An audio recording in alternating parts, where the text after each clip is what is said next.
आज मैं आपको एक ऐसी खबर बताने जा रहा हूं जो मिडिल ईस्ट का नक्शा बदल सकती है।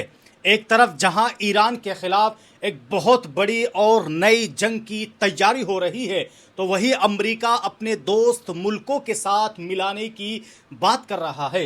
वहीं दूसरी तरफ आप ये सुनकर हैरान रह जाएंगे कि इजराइल जैसा ताकतवर मुल्क गज्जा के छोटे छोटे बच्चों की उड़ाई हुई कागज की पतंगों से डर गया है। आज की वीडियो में हम यमन, शाम और तुर्की के हवाले से भी कुछ अहम बातें करेंगे, तो वीडियो को आखिर तक ज़रूर देखिएगा। आज की मालूमात आपके लिए बहुत अहम होने वाली है। दोस्तों, क्या ईरान के खिलाफ एक बार फिर से कोई बड़ी जंग शुरू होने वाली है? और क्या इस बार अमेरिका के दोस्त और नेटो ममालिक भी इसमें शामिल होंगे? ये मैं हवा में नहीं कह रहा हूं, बल्कि अमेरिका के एक बहुत बड़े ओहदेदार, अमेरिकी पार्लियामेंट के स्पीकर माइक जॉनसन ने फॉक्स न्यूज़ को दिए गए एक इंटरव्यू में ये दावा किया है कि माइक जॉनसन ने कहा है कि अमेरिका बहुत जल्द ईरान के खिलाफ जंग के एक नए दौर में दाखिल होने जा रहा है। इसका दावा यह है कि अब की बार अमेरिका के इत्तेहादी यानी दोस्त ममालिक भी इस जंग में पूरा साथ देंगे। अब सवाल ये उठता है, ये दोस्त ममालिक कौन है? क्या अरब ममालिक अमेरिका का साथ मिलकर ईरान पर हमला करेंगे, या फिर यूरोप के नेटो ममालिक यानी फ्रांस, जर्मनी, बरतानिया सीधे तौर पर इस जंग में उतरेंगे? अगर जॉनसन का ये बयान सच साबित होता है तो ये कोई मामूली जंग नहीं होगी। अभी तक जो कुछ हुआ इसमें सिर्फ हवाई हमले और मिसाइलों का इस्तेमाल हुआ, कोई भी फौज ज़मीन पर नहीं उतरी।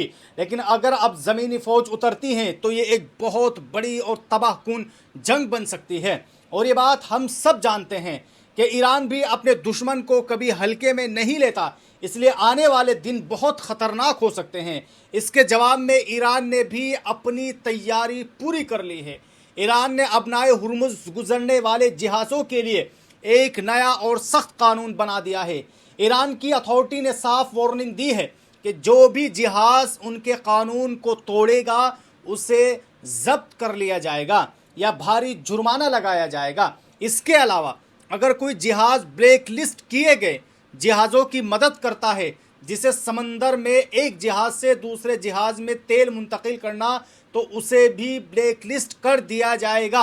यानी ईरान ने अब अपने समंदरी रास्तों पर कंट्रोल बहुत सख्त कर दिया है और ये बता दिया है कि वो किसी के दबाव में नहीं आएगा। अब दोस्तों, एक ऐसी खबर की तरफ चलते हैं जो आपको थोड़ी अजीब भी लगेगी और शायद हंसी भी आएगी।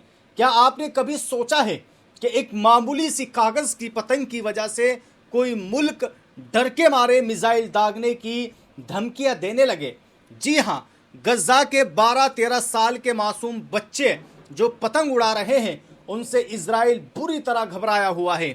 इजराइल इस वक्त इतना खौफजदा है कि उसके वजीर दिफा ने अपनी फ़ौज को सीधा हुक्म दिया है कि पतंग उड़ाने वालों के साथ बिल्कुल वैसा ही सलूक किया जाए जैसा किसी ड्रोन उड़ाने वाले के साथ किया जाता है। यानी कागज़ और धागे की पतंगों पर भी इजरायली फ़ौज अपनी पूरी ताकत से हमला करने के लिए तैयार है।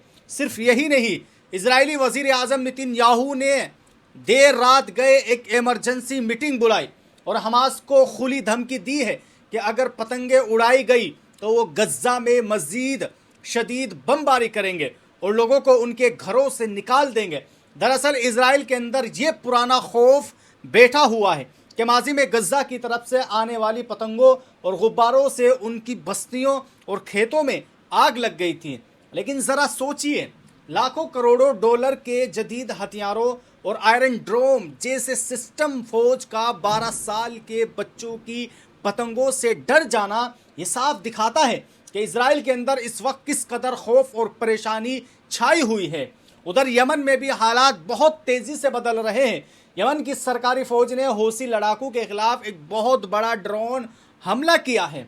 बताया जा रहा है कि यमनी फ़ौज ने उन ख़ास ठिकानों को मुकम्मल तौर पर तबाह कर दिया है जहां से हौसी अपने ड्रोन लॉन्च किया करते थे। यमनी फ़ौज ने इस हमले की वीडियोज़ भी जारी की है। इसका मतलब सीधा यह है कि यमन के अंदरूनी जंग अब एक और नए ख़तरनाक मोड़ पर पहुंच चुकी है और दोनों तरफ से हमलों का सिलसिला तेज होता जा रहा है। इसके अलावा अल-कुद्स यानी यरूशलेम को लेकर भी हालात ख़राब हो रहे हैं। मिस्र ने इजराइल को एक बहुत सख्त वार्निंग दी है। इजरायली मशरिकी यरूशलेम में एक नया प्रोजेक्ट तैयार कर रहा है जिसके तहत नई बस्तियां बसाई जा रही है। मिस्र ने कहा है कि यह मंसूबा फ़लस्तीनी इलाकों को आपस में काट देगा और फ़लस्तीनियों की ज़मीन के टुकड़े टुकड़े कर देगा। मिस्र ने खबरदार किया है कि यह सब एक ऐसे वक्त में हो रहा है जब फ़लस्तीनियों पर हमले मुसलसल बढ़ते जा रहे हैं और ये कदम अमन के लिए बहुत ख़तरनाक है। और सबसे बड़ी और हैरान कुन बात तो ये है कि दोस्तों अब खुद इजराइल का अपना मीडिया अपनी ही हुकूमत और नेतन्याहू के खिलाफ बोलने लगा है। इजराइल के मशहूर अखबार हार्टिस ने पिछले हफ्ते शाम के एक एयरबेस पर होने वाले इजरायली हमले को एक ख़तरनाक और बेवकूफ़ाना कदम करार दिया है। अखबार ने साफ लफ्ज़ों में वार्निंग दी है कि ऐसे हमले इजराइल को तुर्की के साथ सीधी जंग में धकेल सकते हैं। इजरायली मीडिया का मानना है कि नेतन्याहू की जंगी जुनून की वजह से मिडिल ईस्ट में नए इत्तिहादी बन रहे हैं और इजराइल इस पूरे खेल में बिल्कुल अकेला पड़ता जा रहा है। लेकिन नेतन्याहू को ना तो किसी की अखबार की परवाह है और ना ही इस बात का डर है कि उसकी ये जिद इजराइल को किस भयानक अंजाम तक लेकर जा सकती है। तो दोस्तों आप सब ने आज की ये मिडिल ईस्ट के ताल्लुक से कुछ वायरल खबरें देखी जिसमें से आप सब लोगों ने साफ तौर पर देखा कि किस तरह इजराइल गज्जा के छोटे छोटे मासूम बच्चों से वो जो पतंग उड़ा रहे हैं उनसे भी घबराया हुआ है और उन पर भी हमला करने की धमकी दे रहा है। आप सब लोग इन तमाम खबरों पर अपनी क्या राय रखते हैं आप लोग हमें कमेंट बॉक्स में ज़रूर बताएं। और अगर आप इसी तरह मिडिल ईस्ट की खबरें देखना चाहते हैं तो आप हमारे इस चैनल को सब्सक्राइब कर लीजिए। तो आप हमारे इस पेज अल कलम ग्लोबल को फॉलो लाइक कर लीजिए।